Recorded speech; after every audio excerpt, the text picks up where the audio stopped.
Resiko menikah siri. Menikah siri sebenarnya tidak dilarang dan memang terkadang dianjurkan untuk kondisi-kondisi tertentu. Menikah siri juga bukan berarti pernikahan tersebut tidak sah, dan sampai sekarang pun di Indonesia mungkin masih banyak orang yang menerapkan nikah siri. Nikah siri memiliki arti bahwa pernikahan yang dijalani tersebut tidak tercatat dalam negara. Artinya, pernikahan yang dijalankan tidak tercatat di dalam KUA. Lalu, apakah nikah siri tersebut dapat beresiko? Sebenarnya resiko atau tidaknya suatu pernikahan merupakan permasalahan pribadi. Maksudnya, ada yang pernikahan sirinya tidak menimbulkan permasalahan atau resiko. Namun ada juga yang pernikahan sirinya malah menimbulkan resiko terhadap salah satu pihak, atau mungkin bisa juga terhadap kedua belah pihak. Lalu apa saja resiko yang harus diterima ketika menikah siri? Berikut ini akan kami berikan penjelasannya. Yang pertama, tidak akan memiliki legalitas negara.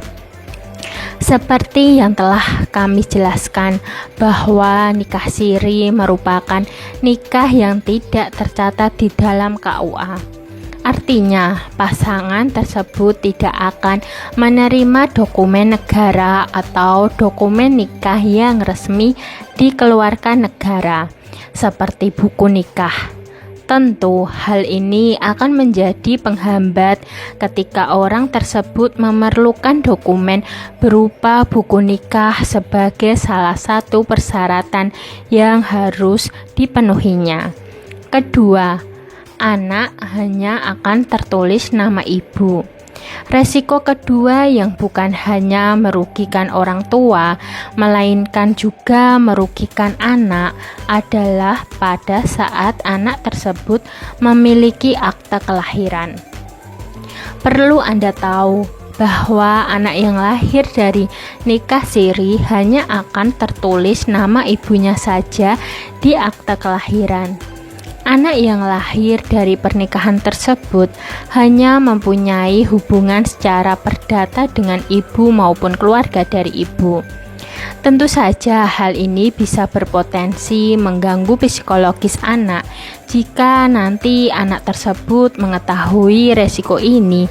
Dan ketika anak malah membandingkan akta kelahirannya dengan teman lainnya yang orang tuanya menikah secara resmi. Mengapa hanya tertulis nama ibu? Alasannya karena anak tidak memiliki hubungan secara hukum dengan ayah.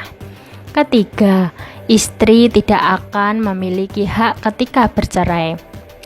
Resiko yang ketiga yang diakibatkan dari pernikahan siri adalah istri tidak akan bisa meminta haknya ketika cerai. Memang tidak ada seorang pun yang berkeinginan untuk bercerai. Namun ketika semua hal sudah tidak sesuai dengan harapan dan tujuan menikah, perceraian terkadang menjadi pilihan terakhir yang harus dibuat. Ketika istri yang dinikah siri tersebut diceraikan, dia tidak akan bisa menuntut hak-haknya. Istri tersebut tidak akan bisa menerima harta gono gini dari suaminya. Maka tidak heran jika banyak istri yang merasa dirugikan ketika perceraian terjadi. Oleh sebab itu, seorang wanita harus benar-benar berpikir secara matang sebelum mereka ingin dinikahi siri. Jika perlu, tanamkan hidup untuk tidak menikah siri karena bisa merugikan wanita. Keempat, berpotensi poligami. Resiko menikah siri yang keempat adalah nikah siri bisa dijadikan sebagai jalan untuk poligami.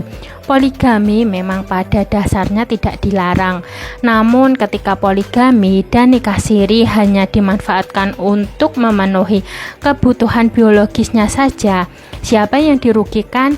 Tentu saja pihak wanita, yang mana mereka hanya digunakan sebagai pemuas saja tanpa bisa menuntut hak apapun kepada suami. Oleh sebab itu, jangan sampai wanita mau dinikah siri karena pria yang termasuk ciri-ciri pria idaman wanita solehah akan langsung menikahi secara resmi. Semoga video ini dapat bermanfaat bagi kalian. Jangan lupa like, subscribe, bunyikan lonceng, share, dan komen. Terima kasih.